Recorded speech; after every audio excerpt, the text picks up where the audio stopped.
केंद्र सरकार के जिस हिट एंड रन को लेकर लाए गए नए कानून का विरोध हो रहा है, उस कानून के तहत अगर कोई ट्रक या डंपर चालक किसी को टक्कर मारकर भागता है तो उसको 10 साल की सजा और जुर्माना भरना होगा।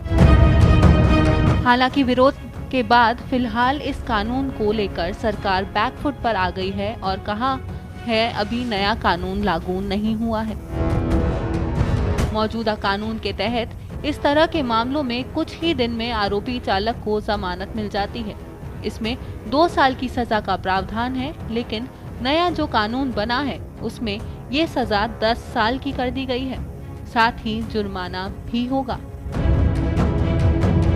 इधर कानून के विरोध में बड़े वाहनों के चालक पूरे देश में हड़ताल कर रहे थे, जिसकी वजह से कई शहरों में रोजमर्रा की चीजों की कमी हो गई।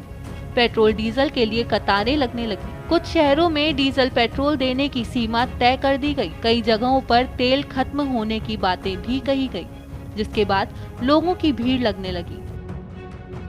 हड़ताल के बीच पूरे मामले को लेकर गृह मंत्रालय में केंद्रीय सचिव अजय भल्ला के साथ ट्रांसपोर्ट संगठन के लोगों की बैठक हुई।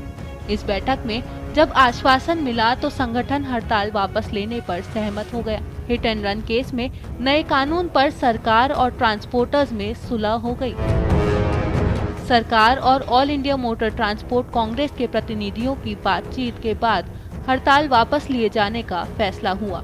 इसके बाद ट्रांसपोर्ट संगठन ने कहा कि ट्रक ड्राइवर हड़ताल वापस लें और काम पर लौट आएं। सरकार की ओर से संगठन को आश्वासन दिया गया है कि फिलहाल कानून लागू नहीं होगा और जब भी इसे लागू किया जाएगा इसको लेकर संगठन के साथ चर्चा की जाएगी।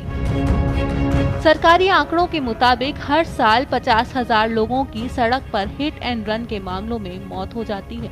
नए कानून में यदि किसी की गाड़ी से सड़क पर कोई टकरा जाता है और ड्राइवर पीड़ित की मदद करने की बजाय उसे मरता छोड़ गाड़ी लेकर या खुद भाग निकला तो उसे 10 साल की सजा होगी और जुर्माना देना होगा।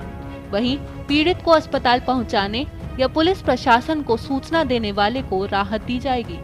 अब तक आईपीसी में ऐसा कोई प्रावधान नहीं था।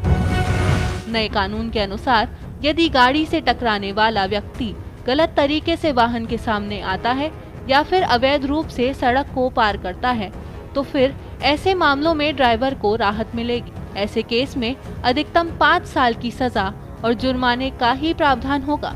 वहीं गलत ढंग से ड्राइविंग के चलते यदि दिक्कत होती है तो फिर ड्राइवर को 10 साल तक की कैद होगी।